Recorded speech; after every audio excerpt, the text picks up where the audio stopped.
but his inability to be able to tie together his entire game plan and leave the fans with confidence in the offense, even though it worked, you're still subpar.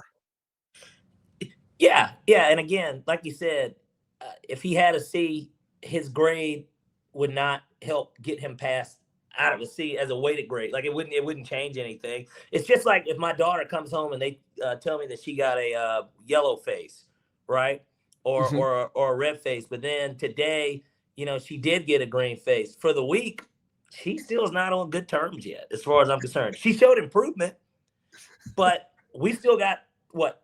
Well, now we're on day 3, but just as an example, if let's say she didn't have school Monday, as an example, we got more days left this week, so we would have to figure that out. And with him, in order for us to really come to a true consensus here, it's going to come down to how we grade them on these first 4 games. Because last year we were 2-2, right? After our first 4 games, we're 1-1 right now, and then after the first 9, which is now the new de facto halfway point of the season, we were 6-3. So. You got to put it together for all 4 quarters, and I was just proud of the defense. Let me not say I've never seen it. I can't recall the last time, all 3 layers of the defense showed up. Javon Diablo? Yeah. Dog. He's – God, I hate to say it. Is he this year's how when Philly got – who was his name? Zach Braun? Zach Braun? Yeah.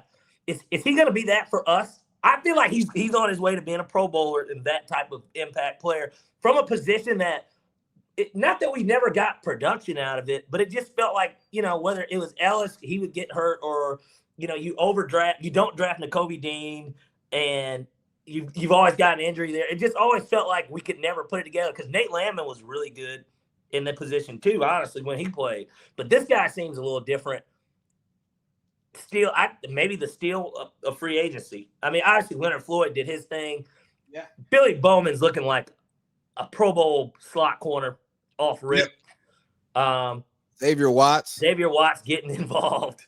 Obviously, James Pierce Jr. doing really what he did last week, but this time finally getting back there and, getting him down really on 2 different times. I know that they only credited him for half a sack for the game, but it felt like he really had like 2. We're not even getting into the damn good dog. He got his first sack as well. Man, just I don't know. This is getting shades of 2016 to me. Shout out to Brick. He's not doing what he did his first time in Atlanta. He's not doing what he was doing in New York. He's getting way more creative with his fronts, his coverages, and we saw this coming in the Tampa game. But we just didn't get home. We had the blown coverage here. Baker converts on 3rd down there, and bada bing, bada boom, we lose. Yeah. But in this game, the defense put it together. We turned them over.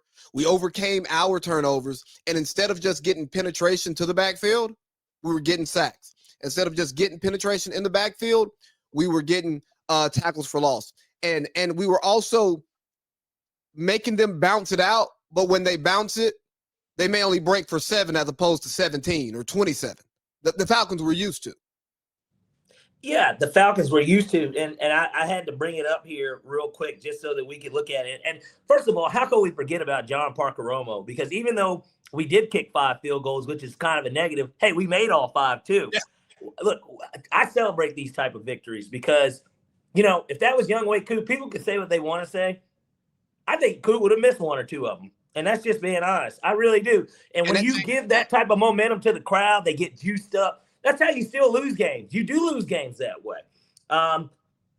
Maybe the defense would have still held them to 6 points, but who knows? The field position would have been better. I mean, there's like a lot of different things that come into play when you look at that type of stuff. And they're calling their offense differently. We may start calling our offense differently, where we're playing 4-down football instead of playing 3-down and kick. It changes so many things when you aren't confident in your kicker. And then when you're not confident in your kicker, or you go into the game plan saying, hey guys, on 3rd and long, we're playing for 4th and short.